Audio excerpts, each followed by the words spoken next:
Pilipinas, mag-ingay na at ipakita nyo ang suporta para sa Bren Esports. Alright, here we are on the drafting phase, Reptar. So, we've been talking about, in terms of the heroes ng Burmese Ghoul, yun nga, naging successful sa kanila whenever they have the Diggy on their lineup, even having D using the Yuzhong. Ayun na nga, called it out. As we mentioned din kanina, Coach Ducky already, kumbaga, ano niya nahimay niya na. Ito yung naging problema natin.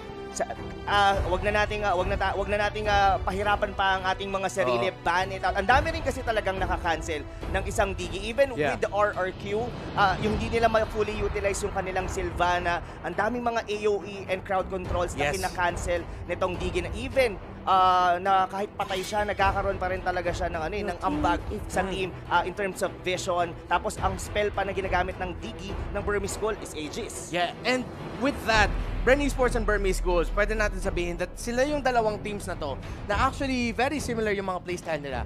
They want to draft in a way that may chance na pwede mabilis mag-snowball in the early, and that's why the Diggy na nilabas ng Burmese Ghouls noong unang laban ng upper bracket 2 days ago was actually a notice para sa Bren Esports at para sa ng teams dito sa M2 na if all of us want to do this strategy, merong isang pick na hindi nyo pwede ipalabas dito kasi yung pick na yun is a counter to that strategy. Yung mga combinations with a pick-off and a support, and the Diggy is banned, and Burmese Ghouls, alam na alam nila, nire-respeto nila yung dragon ng Pilipinas dito, si Flap TZ, the Yuzhong, has been taken by Burmese Ghouls. And not only that, ito rin yung naging formula ng Burmese Ghoul nung nanalo sila against Bren Esport. Yung kung maaalala nyo yung upper bracket match, that was using the Yuzhong twice in a row. Pero kasi yun yung time na meron ding Diggy dito ang Burmese Ghoul. Now, what's gonna be open for Bren Esport? They have the choice here to be able to take the Sylvana since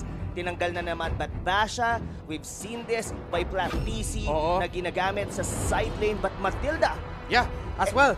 Kung maiisip mo to, no, Reptar, yung Matilda ng Bren Esports actually acts on actually being played by Few and as well with Lusty. So up until now, hindi pa rin natin nakikita yung complete strategy ng Bren Esports. Yeah, because that Matilda can be put into two players' hands, as you said, at dalawang position. And of course, a comfort here for Bren Esports. Sylvana and Isan Shin, again, picks that Bren Esports ginagamit nila, but this is as well very typical Burmese Ghouls lineup pare Kasi yung Sylvana na yan, pupunta yan kay maybe, they're gonna go look for the pick-off. They want to get the early kills para mas mabilis dito mag-farm si Ace on the Isan Shin. Pero Bren Esports, I won't be surprised if they'll pick the Claude early. And yun na nga, kakasabi ko lang, pinili nila yung Claude. And again, going back to the Yuzhong and Baksha pick from earlier, I like it kasi nagagawa na ni Flap yung gusto niyang gawin in the XP lane, which is to rotate fast. Mapapabilis siya sa level 4, and the next thing you know, sa all team fights na makita natin with Bren Esports, andun lang si Flap TZ nag-zone out ng backline. Oo, yun din yung pinaka-reliable na talaga kay Flap TC is that even on the side lane, hindi siya yung parang naka-steady lang sa mismong lane niya. Whenever he actually clears the wave, even winning the lane himself dahil mas malakas naman talaga ang poke ng isang Basha, kadalasan may kita mo siya after the clearing the wave, gugulong na siya papunta sa mid, gugulong na siya papunta dun sa may top lane, or rather is kung nasaan mismo yung turtle. But I really like the pick here on the Claude kasi nagiging na rin to for the side of Burmese Ghoul na binabana nila ng hero dito, si Carl TZ. But somehow here on Burmese Ghoul, you can see on their lineup, ganito rin yung nila nung nawala yung kanilang Diggy sa strategy nila, is that they tend to build a draft that really works during the early game. The player to watch out talaga dito most of the time, it's actually Kid and even maybe kasi sila yung dalawang kasi si Ruby Didi saka si D yan yung mga fighters sustain natin sila yung mga dalawang talagang naka-steady lang sa side lane, pero kasi itong galaw ng Burmese Ghoul laging nagre-rely sa mismong farm, sa mismong kung ano yung magiging kahihinatan dito ni Ace. And yeah, I may say Burmese Ghoul, they are on their comfortable picks as well. And Bren Esports, sabi nila, okay, masyado na yung comfort picks na yan. So tatanggalin namin yung Lunox na minsan ginagamit dito ni Kid. And I like na binanaw din ng Bren Esports yung Hilda kasi historically, balikan natin yung laro ng Omega earlier in M2 na meron silang isang lineup na merong Claude na sobrang nahirapan talaga. against a Hilda pick kasi sobrang nanggugulo yan ng farm niya. So I like the drafting so far by Bren Esports. Medyo nakikita natin yung shades ng mga drafts nila laban dun sa RK Hoshi. Hindi nga ako masusurpresa dito kung mabibigay nila ang Alice ni Rebo. Just pick it up right away para mapaisip ang Burmese Ghouls na ano pa kaya pwede piliin dito ng Bren for the last pick. Making their last 2 picks sobrang crucial. Oo. Yeah, I really like what you've said, no? Na yun nga talaga, the Alice could be working. Ayan na nga, you called it out, Reptar. Read it correctly. Ito na nga yung Alice dito ni Rebo. So far, we're looking on kung ano ba yung magiging pinaka-tank, or rather, baka nga hindi pa nga tank eh. Parang ini-expect din ng Burmese Ghoul na itong Matilda na to will be used by Lusty eh. Kasi ang ban nila is Kaja and as well with Forza. Now, what is lacking here on the side of the Burmese Ghoul? Ito kasi ano, no? Itong Jawhead na to, ito yung ano eh, parang the Burmese Ghoul recipe eh, na ginagamit ni Ruby Didi on the side lane. And at the same time, there's a lot of pick-off here for Burmese Ghouls. Potentially din, baka pwede ganun laruin ni Kid in the middle lane gamit yung Sylvana. Pero Harris, double mage setup here para sa Burmese Ghouls. Pupunta ata yan sa... Actually, yung ang flex ng tatlo na yan eh. Kasi pwede mo ilagay sa mid lane yung Harris. Pwede mo rin siya ilagay dito sa gold lane. Bren Esports could be lacking another... Meron na silang XP laner. They already have Claude. Unless mag-iibang jungle dito si Carl Tizzy. Pero historically, yung Claude yung napupunta sa jungle. Hindi masyado nag-marksman sa side lane. Bren Esports here could decide to go for... Ito yung counter nila sa Sylvana, jump, yung pick-off jump in. Whenever he actually use your Imperial Justice, pwede mong sabayan kagad since papasok din naman sila doon. Might as well use the Fatal Links. Pero most likely itong Jawhead na to is gonna be as a tank on the role. At si Kid, yan yung magiging Sylvana na, na mid, which is the mage damage yung magiging build niya dito. And so far, mga kaibigan, I really liking the draft of both of the teams. They have their own winning condition. Heavily rely ang early game dito ng Burmese Ghoul, but it's up for the Team Philippines to be able to hold and halt dito yung progression ng Myanmar squad. Game number 1 in a best-of-7 grand finals. Once again, it's Burmese Ghouls laban sa Bren Esports. And excited ako sa Atlas pick kasi nung unang beses na nilabas ng Bren Esports yung Atlas ni Lusty, sobrang gumana para sa kanila because of the counter-engage na pinoprovide dito ng Atlas with the Fatal Links na pag pumasok dito si Jawhead, pag pumasok dito si Sylvana, ikakadaya ng ginto lang yan. Kasi babato, tapos makuwambo-combo dito ng Bren Esports. It's the Grand Finals! Rob Teasy, game number 1. And I like yung yung setup dito ng Atlas since Ruby Didi is the only one na meron ditong Purify, so that's gonna be pwede nating sabihin an easy fit para sa isang Fatal Links dito ni Lusty. And I may say, ang unang susuntok talaga dito, Reptar, is gonna be the Burmese Ghoul. Kung makikita mo dito, maybe already trying to invade here the purple buff ni Carl Tizzy. Yeah, and I'm actually happy na hindi na rarely makita natin ng si Sylvana pagpili ng isang Purify. But then because of the lineup na kalaban niya dito, Purify would have been a good skill for him. So masaya ako na wala siyang flicker. Pero Flap TZ and Few makakakombo dito si Maybe pero hindi na siya mabibitas. Makakatakas pa siya. Kid, nakatulong naman siya. So Bren Esports still trying to get control in the mid lane and trying to get control of the waves. Doon mo makikita yung yung effectiveness ng isang basha, no? Kumbaga, ang bilis ng responde. Nakita niya na Maybe was trying to invade, then ginaw nila kagad just by rolling in, papasok doon. Parang nagiging 4v1 na kagad yung laban doon kasi nagkakasama-sama. Parang they're just leaving Rebo out on the early stages of the game, and that's how good yung pick ng basha dito. Not only yung the one purpose ng pang-cancel ng mga regeneration katulad nitong kay B. Yeah, and Flap TZ shouldn't have that much of a problem kalabanin nitong Yuzong sa lane niya, pero dapat hindi siya masyado mag-over-rotate kasi may iwan yung mga minion waves dito. And as we see kanina, medyo nasa level deficit nga dito si Baksha ni Flap TZ. Pero of course, kilala na natin si Flap. Makaka-recover yan. Hindi yan malaking problema para sa Bren Esports. We've seen him play. Pero gusto ko talaga yung mga ikot dito ng Bren Esport. Pero so far, in terms of the gold, dikit pa rin naman to. Mukhang magkakaroon tayo ng first skirmish natin once the first turtle is already up. It's just right now. And I may say, libre ang farm pa rito ni Carl TC. Oo, Few and Flap pumunta sa bottom lane and gusto ko yung rotation na to galing fake kay Few kasi yun nga, nakabawi na tuloy. Dito si Flap TZ dun sa wave control in the bottom lane. Alam ata ng Burmese Ghouls and para alam nyo rin, sobrang importante dito ang pag-rotate ng Bren Esports, which we might see the first big clash of the game as the turtle gets started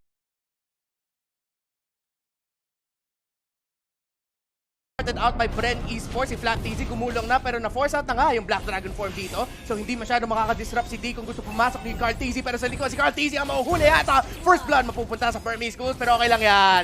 Nakita na natin to dati na kaya pa naman makaka-recover ang Bren Esports. Walang imposible, walang duda. Pero si Flap TZ naman ang ata mahuhuli dito ng Burmese. Makatakas ba siya? Good save by Few gamit ang kanyang second skill. Yes, the guiding wind ngayon, Reptar. And we can only say na that was commendable as well para sa Burmese Ghoul. Ang ganda ng pag-zone out doon nung Dragon ni D. That's one of the reasons kung bakit hindi nakatulong yung si Flat TC doon sa may purple buff ni Carl TC. And yung huli doon sa may Imperial Justice was just right on PU. And that's all because si Maybe is providing vision doon sa may buff na yon. And unfortunately, it was Carl yung na-pick off and a turtle was secured by the Burmese squad. Pero eto na lang yan dito, Reptar.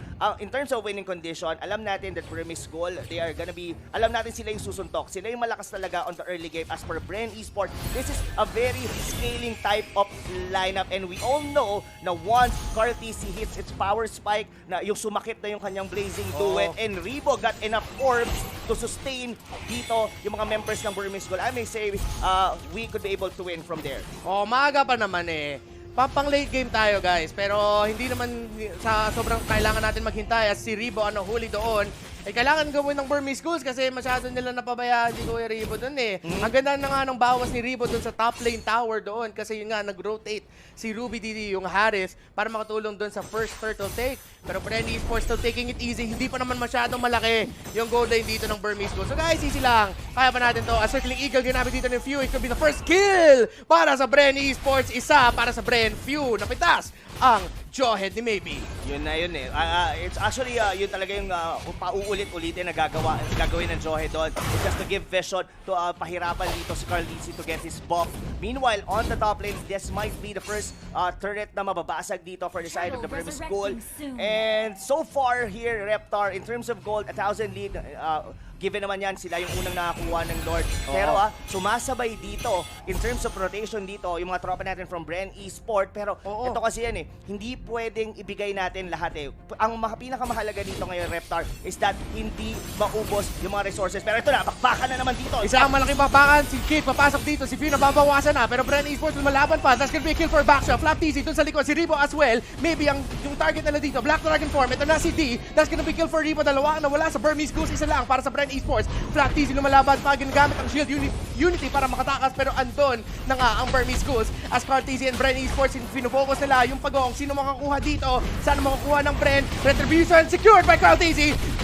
The Fatal Links ang ginamit na nga ni Lusty dito ay si Carl TC nakaka-free hit, pero masaya na dyan ang Bren Esports. Nakakuha sila ng isang turtle dito sa laro natin. Oo, not only the turtle, Reptar, nakuha din nila doon si Ace.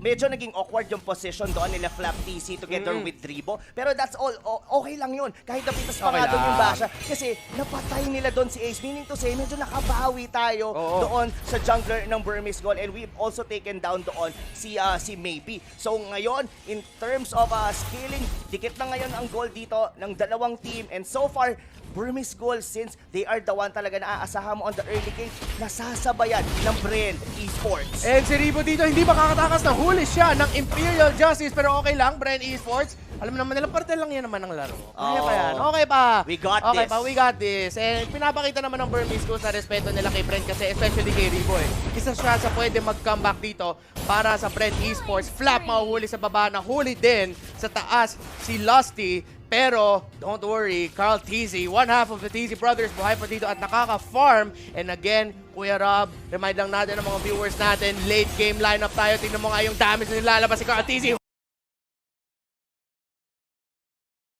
Si Ruby DD shutdown sa Harris. Oo, pero hindi pa yata Tapos yung bakbakan dito, Reptar, as the circling eagle dito ni Pew going on to Dragon D. ka pa. Pero yung dragon na pop niya rito and mukhang hindi pa enough yung damage ng mga tropa natin sa mid as Carl TC on to the back lane. Ang nahuli dito, na-target siya ng Johe. That's gonna be a 2-for-1 trade. 1-for-1 trade so far, I think. Actually, no, walang trade na nangyari. Pero Bren Esports ang lalaban. Last ginamit yung second skill. Nahuli doon si D. So 1-for-1 trade or 2-for-1. Napitas din si Few and napitas si Carl TZ. Favorable trade yun para sa Burmese Ghouls. Pero huwag kayong mag-alala kasi tignan nyo pa ang gold. Hindi pa masyado malaki yan. Nakakasabay ang Bren. Nakaka-farm dito si Carl TZ. Na wala na yung maliit na problema na Bren na masyado sila nag-overcommit sa rotation na nawawalan sila ng gold. Mataas pa yung gold ng Bren Esports actually for what happened. Tignan mo nga, si Ribo nagsisplit po siya top lane. Kahit makuha to ng Burmese Ghouls, I think this is still gonna be an okay situation para sa Bren Esports. Oo, ang pinakamahalaga talaga dito, Reptar, is that yung in terms kay Carl TC, siya yung magkaroon ng libreng farm. Flap TC once again getting caught off here on the bottom lane. Pero in terms of map control, hindi dapat mapunta to lahat dito sa Burmese Ghoul. And Kid barely getting alive, pero si D susugod yata dito sa gitna, palag-palag ang Burmese Ghoul. D with the Black Dragon form, Carl TZ, laki na bawas sa kanya, pero si D ang fatal links. Few umiikot with the stun of the D, makakasurvive ba ata dito ang Yuzong. Good stun and good response para sa Burmese Ghouls, pero ang Bren Esports na si Few lang ang nawala. And still, Bren Esports still have a good... hindi naman masyadong malaki yung gold swing. Yung Torre, dalawa lang. Muntik na nga mabasag yung Torre sa gitna at sa baba. So still, Bren Esports kapit lang. And of course, kung matalo naman dito Bren Esports, nakita na natin, may game 1 download din Bren na yan eh. Yes. Hindi yan mawawala yung game 1 download natin. Oo. Pero ito, Reptar, meron winter transition na ngayon dito, si Ribo, so that's gonna add him na mas mabubuhay na siya during team fight. And mas marami na tayo makikita ngayon dito ng mga 5v5 situation na which yun yung isa rin sa power spike ng Bren Esport. They have this Lusty on the Atlas with the Fatal Links. Nakita natin dito that the only one na may Purify, it's gonna be Ruby DD. And for sure, once na makahuli tayo dito, like 2 or 3 members coming from the Burmese Ghouls squad in a good blazing duet. Pero before pa natapos yon, ang nahuli doon is gonna be Lusty, pero mukhang papalag dito ang mga tropa natin sa Bren. Bren Esports, nagsa-zone out lang, tinitignan nila kung kaya nila lumaban doon. Pero in the top lane, since nag-push dito, si D, kailangan na mag-responde dito ang Bren Esports. And now, Ruby DD, nakakakuha lang siya ng Holy Crystal. So mataas na ang damage ng Harith na to. Pero nakakasabay naman ng farm dito si Carl TZ. Burmese Ghouls, malaki na yung lead nila, pero Bren Esports buhay na buhay pa sa laban na to. Dahil nga dun sa winter transition na pinick up ni Ribo, Carl TZ nakaka-farm pa rin. Okay pa, kaya pa to, malapit pa ang laban na to. Yes, kailangan lang talaga dito is just to hold on for the side of Bren Esports, find the right trade-off. Kailangan hindi sila naiisa-isa eh. Katulad ng nangyari kanina kay Lusty, we're in na-ejector sa doon. But now, the Imperial Justice ang ginamit dito, pero lumalaban ng Bren Esports sa shutdown para kay Carl TZ. Si Carl TZ buhay pa rin. Tingnan mo! The Wonder Kid! Hinahabol dito si Maybe. Mapipitas mo siya, pero tingnan mo naman yung disiplina dito ni Kuya Carl. Okay lang yan. Hindi na kailangan natin habulin. And Bren Esports with a good trade-off, 2-for-1. Akala ng Burmese Ghouls masusurpresa dito ang Pilipinas. Hindi. Bren Esports, kanina pa kami lumalaban dito. Sinabi ko nga kanina, mainit pa yung daliri dito ng Bren Esports. As yung unang lord ng laro natin, tingnan natin kung makakontest dito ang Burmese Ghouls. Ito na ang Dragon. Bren Esports, susubukan nila kunin yung lord. I-reset pa, pero si Maybe na-free hit. Ba't nakatayo ka lang doon? Free hit nga lang siya ni Carl TZ. And yung blazing duet ace. Double kill para kay Carl TZ. And I think, Kuya Rob, this is an easy lord for the TZ brothers. Yes, totoong easy lord talaga yon. Medyo pilit yung naging clash doon ng Burmese Ghoul, and let alone sinubukan pa nga nila talagang steal doon sa Bren Esports yung Lord na yon. This might not be a Luminous Lord. Ang pinakamaganda dito, Reptar, itong Lord na to is makakapag-show off since the first 10 minutes of the game is lahat ng mga minions or rather yung mga torre natin is nababasag lahat isa-isa for the outer and even the inner turret. So ito, medyo regaining map control para sa side. Even look at the graph ngayon. Ngayon pa lang nakakabawi ang Bren Esport even on the gold. So itong swing na to, malaking bagay to, Reptar. The Lord in the middle lane, mababasag yung segundong torre dito ng Burmese Ghouls. Bren Esports, malapit na sa third tower ng Burmese Ghouls sa gitna. And mukhang mapupush rin yung top lane. So yung map control, yung map presence, tignan mo yung gold swing, Kuya Rob. 3K na ang lead dito ng Bren Esports. Lumalapit sa 4K. Tapat na sila sa Torre. And mukhang makakalamang pa nga ng isang Torre dito ang Bren Esports. Burmese Ghouls, what you gonna do when Bren comes for you? Yun, talaga yun, Reptar. As this bottom lane, ang lalaki pa ng mga creeps dito, Reptar. Oh, Look at Flaptisi. sila zoning out. Tignan mo yung dragon na yan. Ano gagawin ng dragon na yan? Sisid ka ba? Ano? Wala naman nagawa eh. Nag-dragon ka ba? Yung Bren Esports naman. Munti ka na nga nabasag yung tore nyo. Si Maybe papasok. Asin mo naman. Asin mo naman, Maybe. Maybe. Pero sure kill yun para sa Bren Esports. Tignan mo nga, lumalaki na nga yung lead. And alter ego, go. Sinabi nga dito ni Flaptisi, wala na nga yung alter ego dito sa M2, nadamay pa ni Flap. I'd like to point out, no, that was a well-commended na guiding wind. Munti ka na mamatay doon si Lusty, but given the guiding wind dito ni Few, nakatakas pa doon si Lusty with the Atlas. And now, it's about yung winning condition ng Burmese Ghouls onto the early game. Medyo unti-unting nawawala. They could potentially get a pick-off here, 1 or 2. Nakuha nga nila doon yung buhay ni Flaptisi. But it's all good, Reptar. Why? Look at the gold swing. It's almost 5,000. The map control is all about Bren Esport. And Carl TZ getting the farm that he needs. Tingnan mo yung damage. Ito na, si D. Papasok pa yung hipon ng Burmese Ghouls. Pero saan lilipad yan? At Bren Esport, tingnan mo na yung damage. Nakaka-free dito si Carl TZ. Si Kid, bata, balik ka muna. That's gonna be the Winter Truncheon committed by Ripo. D is gonna be next. And Bren Esports Pilipinas lumalaban dito sa game number 1 as dalawa ang nawala. And yun nga sinasabi natin, Kuya Rob, ang late game dito ng Bren. Meron tayong Carl, pero meron din tayong Ribo na yung epekto na yun dun sa team fight na yun. Ang galing din ni Kuya Ribo dito. Oo, that awkward team fight doon sa may first Lord. Nagresulta lahat dito in favor of Bren Esport. That swing. Look at that, no? Masasabi kasi natin dito during the meta na to, regardless na medyo nakalamang lang na 3,000 or 5,000 lead yung kalaban mo, pero during the late game, once you get a shutdown, especially ang nakakakuha niyan is your jungler, ang laki agad ng mababawi niya. Look at the itemization ngayon dito ni Carl TZ. Already has his DHS. Nag-itemize na rin siya ng Athena Shield kasi alam niya, yun lang din yung nagbibigay, or yun lang din yung masakit na damage dito for the side of Burmese Ghouls. Hindi na nga masyado siyang namomblema rito kay Ace. It's all about Ruby, Didi, and as well with Kid, yung talagang masakit na na damage from Burmese Ghouls. That magic damage was already been negated somehow here by the Athena Shield ni Carl TZ.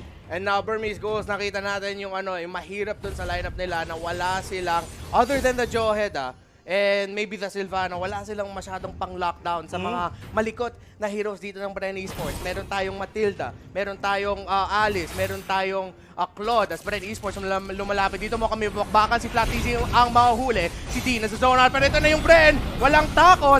D naka-Black Dragon form, pero tignan mo naman yung damage na lumalabas sa Bren Esports. Mountain Shocker ginamit dito ng Burmese Ghouls as Bren Esports lumalaban pa rin. There goes the Fatal Links na ginamit na. Maybe could be up next. Mega kill para kay Ripo. Mega kill para kay Carl TZ. At 3 ang nawala sa Burmese Ghouls. At malaki na nga ang lead dito ng Bren Esports sa game number 1, Kuya Rob. That was a perfect team fight coming from Bren Esport. Nagsimula yun, of course, inunahan ng Dragon yung Onity. Pero kasi ang ginawa dito ng Bren Esports is that pinocus nila yung Dragon while it's on Black Dragon form. Then, number 2, hinayaan nila si Flaptisi doon sa harap to soak up the damage na manggagaling from the damage dealer here ng Burmese Ghouls. And from there, si Ribo just right on Q, nag-Winter Truncheon siya while nakabukas yung kanyang, Flowing Blood in, then Curse of Blood, and lahat na in terms of the AOE, natunaw yung mga members dito ng Burmese Ghouls. And I may say, lagi ko tong sinasabi that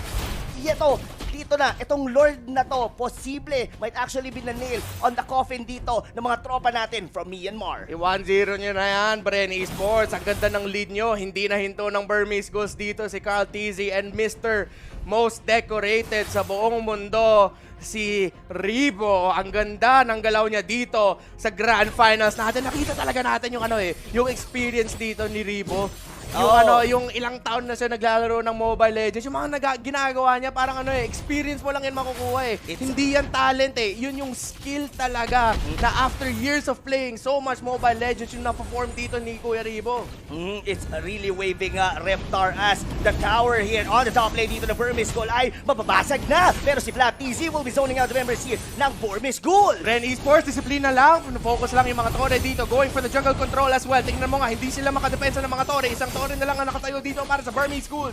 As Bren Esports, pinofocus na nila. Mukhang makakadepensa ang konti dito ang Burmese Ghouls. Pero pare, ang dami nawala sa inyo. Oo. Ang daming nawala naman dyan, Burmese Ghouls. Alam mo, ang nagiging problema ngayon dito ng Burmese Ghoul is yung hero ni Ace. Yes, YSS is strong on its own, pero kung hindi ka naman makadikit, hindi mo naman ma-maximize yung passive mo to be able to deal so much critical. Kung baga, puro long range ka lang eh. Kasi walang humaharap para dito sa side ng Burmese Ghoul. Itong si Maybe, baka, pero hindi nga niya kaya. Pero dahil merong dalawang tangke dito ang Bren Esport, nagiging imposible para dito kay Ace na dumamage para mag-provide ng enough dito sa side ng Burmese Ghoul. Kaya ang ginawa dito ng Bren Esport, sobrang talino na ginawa nila. Parang nag-itemize sila para lang dito kay Ruby Didi, para lang dito kay Kid. Kasi dito si Ace, siya yung dating gumagawa ng plays, pero wala ngayon yun. Yeah, na sobrang nahirapan dito yung Isan Shin, hindi natin masyado nararamdaman. Although may effect naman siya sa laban, it's just that the burst damage again, at saka yung control na nilalabas dito ng Bren Esports na overwhelm ang Burmese Ghouls. And yung masasabi ko lang matibay yun naman yung mga Bren Esports natin, yung mga boys natin dyan eh. Kasi meron tayong Matilda eh. Na yung mga tore natin alam mo gawa ng ng mga tore. Anong semento ginamit yan?